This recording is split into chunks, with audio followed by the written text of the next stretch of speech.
Tidak ada kasih sayang di padang mahsyar. Isteri kata, ya Allah, itu suami saya 50 tahun ataupun 40 tahun saya hidup sebagai isteri dia. Ya Allah, dulu saya buat live pakai baju ketat, ribuan orang tengok, dia tak tegur, wahai Allah. Suami saya tak pernah tegur saya pakai seluar jin ketat, saya buat live, ribuan orang tengok, wahai Allah.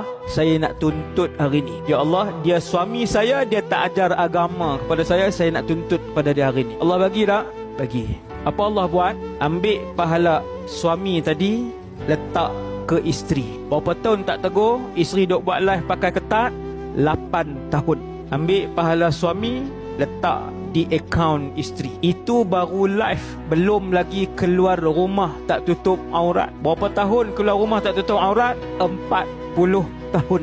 Tutup, tapi t-shirt dekat ni, Inna lillah wa inna ilaihi raji'un. Kalau macam tu, habislah ustaz, baru seorang minta. Memang pun, kalau macam tu, habislah pahala dia ustaz, baru seorang claim. Memang pun, Nabi sebut tak perkara tu? Nabi sebut bahawa akan habis pahala itu. Belum anak-anak, belum anak-anak. Bila habis, malaikat kata, wahai Allah, pahala dia dah habis. Baru isteri minta, belum lagi anak, belum lagi jiran, belum lagi kawan, belum lagi saudara mara, belum adik-beradik. Bilangan mereka ribuan. Lalu bila pahala dia dah habis, Allah pun arahkan, ambil dosa orang yang minta tu, letak dekat dia. Kumpul dosa pula. Dosa seorang.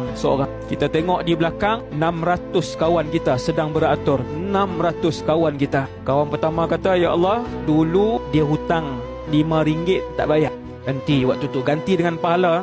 Belum duit lah, tak ada duit lah, ganti dengan pahala. Kawan yang kedua, ya Allah, dulu duduk di universiti dengan dia 4 tahun.